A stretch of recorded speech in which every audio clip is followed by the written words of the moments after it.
Weird. The big news was Windows XP is being end-of-lifed, which means it's officially going to be dead. We have 363 days left at this point. April 8th, 2014 is the end of life for Windows XP, the operating system everybody knew and loved. That's what we all got hooked on Windows from. So that's a really big deal. Corporations like ours here still run XP. A lot of big corporations are still running it. You at home might still have an XP desktop. If you do, it's time to start thinking, what am I going to do? And one thing people are thinking is, Windows 8, new computers, let me just get something new. That's the other big bit of news here, that Windows PC sales fell drastically, dramatically, horrifyingly, something like 14% in the past quarter. And a lot of people are saying Windows 8 is to blame. So two big problems for Windows right now. End of life for one thing, new thing isn't really working out. It's kind of a crisis for the Windows world. Yeah, Windows has had a couple of problems before when they've upgraded their operating systems. I know we use XP, as you mentioned, here in the studio, and I'm familiar with XP. My mom uses XP at home, but she was frustrated with Windows 7. Yeah, and was Windows 7, right, people had a lot of problems with, correct? Windows Vista was the upgrade to Windows XP. It took them years and years to make, and everyone hated it. It was universally lambasted. Now, if you ask Microsoft, they'll tell you it was actually a great success for the company.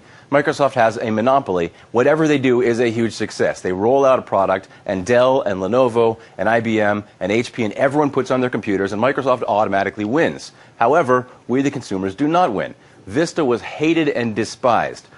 Windows 7 came out 3 or 4 years ago. That was the big update to Vista, and that was a huge success, and everyone loved it. Again, I mean, everything was kind of a success from Microsoft's perspective. So Windows 8 was the newly released version to upgrade to 7. That was hated. So they're really going cyclically here. XP was great, Vista was bad. Windows 7 was great, Windows 8 is bad. What's coming up next? If they're following along that pattern, it's going to be great. Right now they're in this real challenging space, though, where people are buying these, people are buying these, no one is buying desktops. What are we going to do? It's a real crisis for the Windows world. Yeah, so what is the biggest complaint with Windows 8? I mean, I know that because for those of us who use Apple, obviously very interactive. There aren't a lot of problems with the Apples. Even when they do their iOS, when they update it, there usually are very small glitches, if that. I remember when I had to upgrade my Windows computers all the time when I used to be all Windows, it seemed like there were a lot more problems. Is it that? Is it because we have tablets and things are so easy that people are expecting more? It's funny you mention Apple, because Apple is the big problem with Windows. When Apple came out with the iPad, really changed around the market. They sold hundreds of millions of those things, and everyone realized that mobility and the world of smartphones and tablets is where it's at. I think if you ask me, and you did, so I'm going to tell you, Microsoft pushed a little bit too far in their response to that. When they came out with Windows 8, which is the one operating system that runs everything that they do, they created this whole tablet interface. So it's got big buttons, and you can touch it, and you can play around with it. It's wonderful on a tablet. It's glorious on a tablet. It puts the iPad to shame. If you're going to get a tablet, go get a Windows 8 tablet. However, no one has. There aren't really a lot of Windows 8 tablets. And the problem is that the same operating system runs on your desktop computer or on your laptop computer, which does not have a touch interface. You aren't doing this on that computer screen, and if you try to, it's a terrible experience. I told Microsoft this myself when I met them a year ago. I said this is going to be a horrible experience. I'm not taking claim for that. I mean, everyone said the same thing to them. It's just not a very good experience on a computer. Windows 7 was a great experience.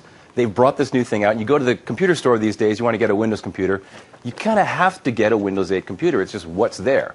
And people are saying, you know what, I'm just going to go buy a $400 tablet and say, skip the computer. I don't need a computer right now. The one I've got's probably good enough.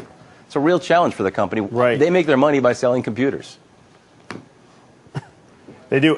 One quick question for you. A viewer just put a chat in here, live chat. In fact, if you want to weigh in, you can contact us on Twitter, on Facebook, or right here, of course, in the live chat, asking, can all PCs that run XP run Windows 8? That's a very good question. I assume most of them, at least the newer models, can be upgraded probably pretty easily, I assume. Newer computers, 5, even 6-year-old computers, I think at this point could probably still run Windows 8. It's kind of remarkable. It boots vastly faster than any other computer, any other operating system has.